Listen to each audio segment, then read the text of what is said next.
recruiting is so chaotic. How in the world can we manage? Check out this video now to find out. Hey, welcome to the Millionaire Recruiter. I'm Brianna Rooney, your Millionaire Recruiter. If you haven't seen this channel before, it's all about making you the next Millionaire Recruiter. So, welcome. I want to do a video about the chaos that recruiting can do and how can you see straight. So, if you're watching this when you're supposed to, which is every Thursday at noon, it is mid-October, which is fourth quarter, COVID. I've done lots of videos in the last few weeks, getting everyone really prepared with some knowledge on how to get through it. But luckily we are in the best industry ever. It's recruiting in general, and then the tech is just super hot. So I'm imagining you are getting pulled in all sorts of directions. So how can you manage the chaos? You have to be extremely strict with yourself. So I talk a lot about tangents, going on tangents as a recruiter. It's good to be pulled in different directions. It's good to go off in tangents on LinkedIn.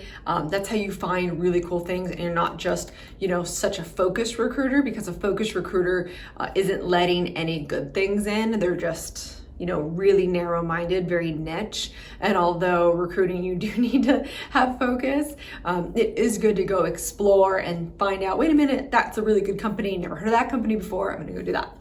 So it sounds like I'm contradicting myself. I am not. What I mean by this is you need to be focused with your schedule.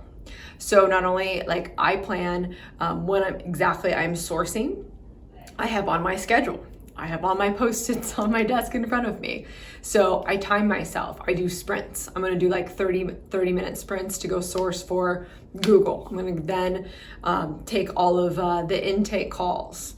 Great. Now keep in mind, I still check my inbox. So I don't have my Outlook open, right in my face, but I'll take a look, just like the little, thumbnail thing, be like, is that important? Nope, moving on. It's not my email time right now. Unless you're waiting for an offer, right? Or you need to get an on-site schedule. There are definitely things that, go above and beyond of the chaos that I'm talking about.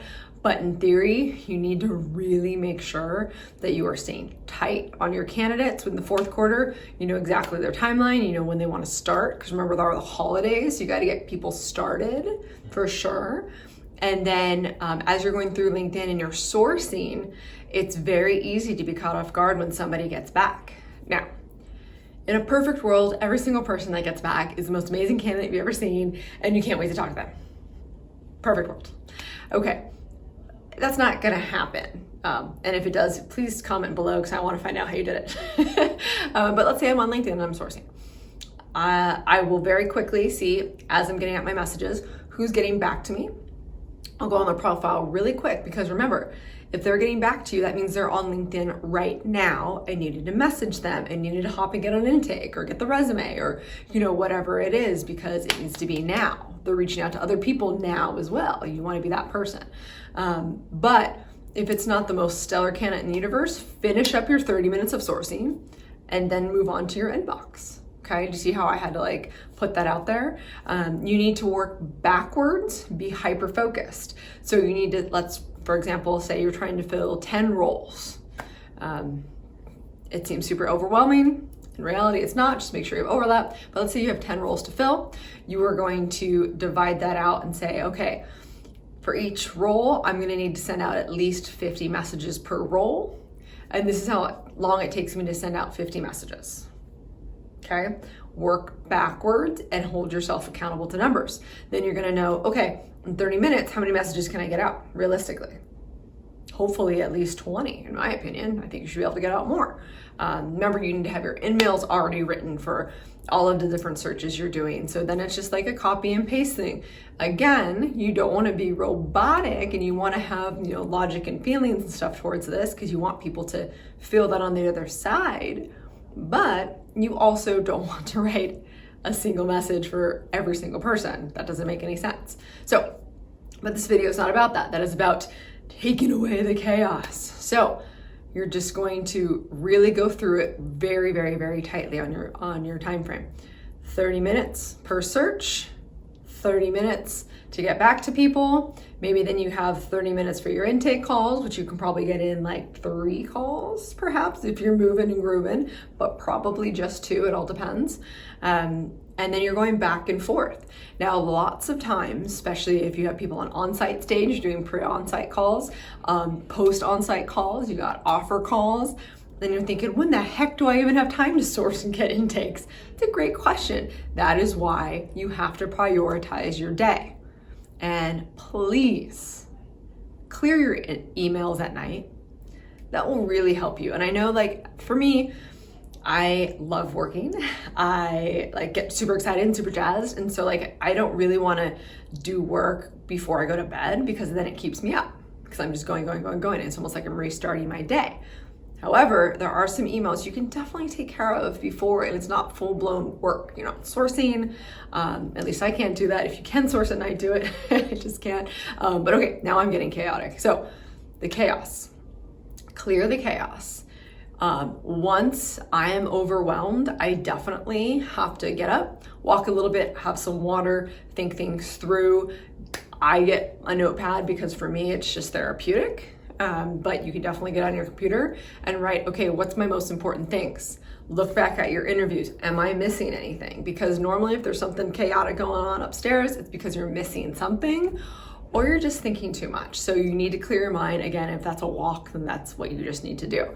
Don't forget, and to be very successful comes up here a lot. And so as a recruiter that is being pulled in all sorts of directions, especially if you are full cycle recruiting, if you have clients and candidates and you're getting into new clients, I mean, there's a lot of stuff going on. If you're then telling your sourcers, hey, guess what? This candidate just got an offer and now you're collaborating with them. I mean, your day can really just go in a blink of an eye. Write stuff down, type out stuff as to what your day looks like and hold yourself accountable. And one of the most important things, it is okay to get off track if you went that right direction. So don't give yourself a hard time. Even if you did mess up and go the wrong direction, be like, wow, this was a total waste of my time. Move on, because guess what? You thinking about why that's a waste of time is an even bigger waste of time. So break the chaos, be very well organized. That's a good recruiter. And then know exactly where your money's coming from. Don't just spin your wheels to spin your wheels. Don't work on a position you're having a hard time filling. Go to the ones that are very easy and do not feel obligated to a client. Yes, you guys are partners. However, sometimes those searches are just really hard. And everything's been exhausted, or maybe that client is just a really hard sell.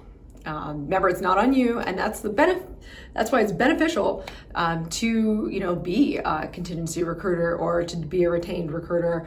There's just so many different routes you can go in recruiting, but as long as you're communicating with the clients, there's, again, you're not a miracle worker, so don't give yourself such a hard time, because that is what's going to cause more chaos.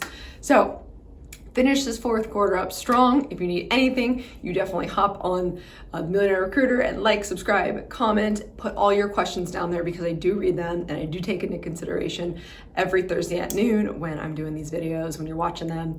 A lot of thoughts go into it. So definitely check that out. And if you need additional help, check out themillionairerecruiter.com, because in 6 weeks, you can be rocking and rolling and being that, you're on your way to be a millionaire recruiter. So, all right, cool. I will see you next week. Remember that money is just a vessel that gets you to do all the amazing things you want to go do. So go do it, live your life. See you next week.